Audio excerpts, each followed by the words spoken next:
yeah. I could use all this. Okay, well, shit. I better find a backpack. This feels way too easy. Where are all the zombies? Whatever, why fucking complain, right? Alright. I gotta find a backpack to put all this shit in. Man, this is too fucking easy. There's no zombies. I just found a fucking gun in that laundry room. You know, I feel like people have been giving this game a hard fucking time. I mean, it's so easy. I can just walk anywhere and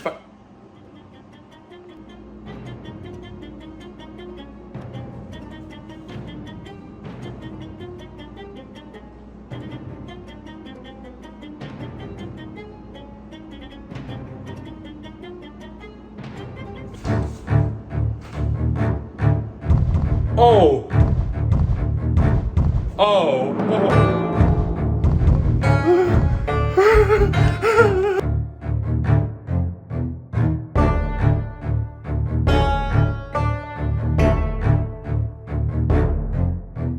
Project Zomboid has worked its way into my heart as one of the greatest open-world survival games I've ever played. The endless amount of community mods, the deep lore resting behind the virus, and the addicting isometric gameplay is truly one of a kind. Although it's not everybody's cup of tea, Zomboid offers a challenge for anyone willing to brave it, and those who make that one tiny mistake might just be the ones who suffer the most. Noise must be considered at all times due to the ridiculous zombie population, but what if I said there were a mod that made the zombies even scarier than they were before? Introducing the One Zed mod for Project Zomboid. To put it in a deeper perspective, One Zed removes all zombie spawns across the world and leaves but one, a zombie that hunts you down indefinitely. The reason I'm highlighting this mod so much is because it genuinely gave me the creeps. In the options menu, you can customize the zombie to your liking. Often I select a clone of my own player. Then I assume it's just a skinwalker that's hellbent on eating my fucking brains. What's even scarier is once he comes near you, your character will instantly panic to the highest degree, granting you little time to realize what's going on. I wanted the scariest experience possible, and I'm more than happy to share this challenge with you guys. It's not necessarily a challenge, I just wanted to kind of showcase this mod a little bit. Well, first and foremost, the important thing to remember with this mod is that I can't kill my doppelganger. He's immune to all attacks, physical and ballistic, so keeping my distance is a constant strategy. Since I'll mostly be on the run, I decided to prioritize medical supplies, food, and water. The more the merrier, since I'm gonna have to do a lot of sprinting eventually. It's terrifying because you could drive from one city all the way into another and the zombie will still hunt you down.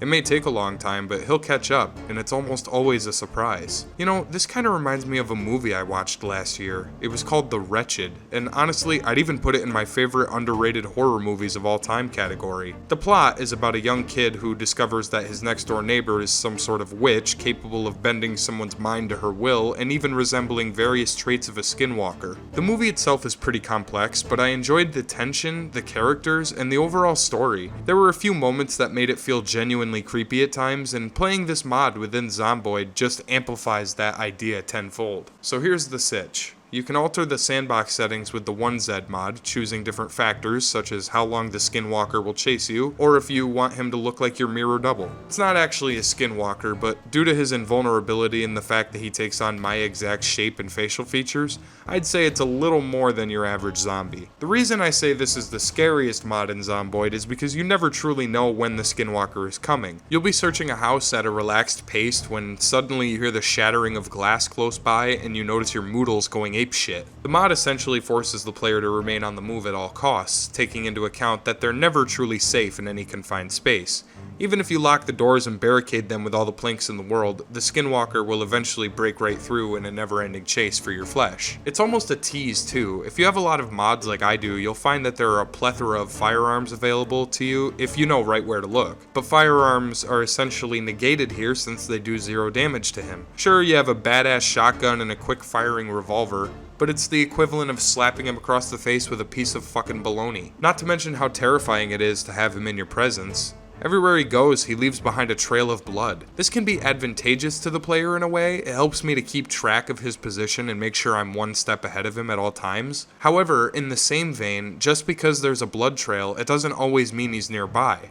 It's good to remember his path and avoid him as often as possible. I have no idea the logic behind his AI, but I know it's very well designed. He doesn't necessarily seek you out at all times, but rather searches for you using clues and roaming the environment to visit places you have been inside before. Knowing that he is constantly hunting for the one thing he can consume without taking a break is terrifying enough. You might be wondering, why not just drive really far away? He'll eventually give up the chase, or he'd take way too long to get to you.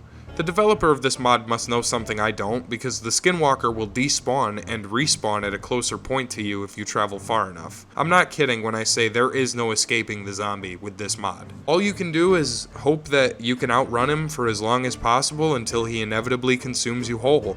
I could be wrong, but I also think he has a much higher damage output than normal infected, as he can break down doors with only a few swings. Guns are good for the sake of temporarily stunning him from a distance. Each time he's shot, you're basically buying yourself a second of time. Sometimes it's all you need to get out of a sticky situation though. Another huge advantage you have is the skinwalker's default speed. He's very slow and often can be outran even when crouching. Still, the anxiety I feel every time I dive into this mod can't be described in mere words. As I stated before, my main strategy was to stock up on medical supplies and food. Realizing I had a plethora of food available within the neighborhood, I then decided to circle around a bit to try and find my stalker friend. I stumbled across more blood trails and came to the ultimate decision. If there's no means of killing the creature and no means of escaping it, is there a way to trap it? I tested this theory with a few ideas. My first plan was to barricade every entrance into this house, hoping that maybe he wouldn't be able to find a way inside. I figured he can't crawl underneath the house itself. Well, he can't crawl under the house, but he certainly can find his way around pretty easily. He can either crawl underneath the vehicles, or he'll go around them and smash through the windows to get you. It's actually terrifying to think that this mod exists, and that there is no definite safe place for your character. You'll be asleep before you beat him to death, as he'll just keep rising up from the dead and continuing to chase you down. This mod would be way more interesting if you gave the zombie a different skin, maybe increased his speed and sense of direction. It could be one of the scariest mods out there. Hell, it already is on its own, but you guys should try it out for yourselves. Let me know how long you can survive against One Zed, and huge credit goes to the original mod creators for their work. It's a tough, frightening game of cat and mouse, which works wonders in Project Zomboid's favor with its retro isometric gameplay and excellent horror sound design. Now, I just want to go ahead and apologize again, guys. I know that this video was not very long. Like I said, I've been going through a lot of personal things. My grandmother is very sick, and she is not doing so good right now. So I'm currently coping with that and trying to work on other big projects in the process. Plus, I had a few silly ideas for a couple of skits I wanted to get done in the near future. Anyway, I appreciate you guys watching this video. I'll see you next time. Thanks again for watching the video, ladies and gents, and as always, leave a like, comment, and enjoy yourself. Thanks again for tuning in.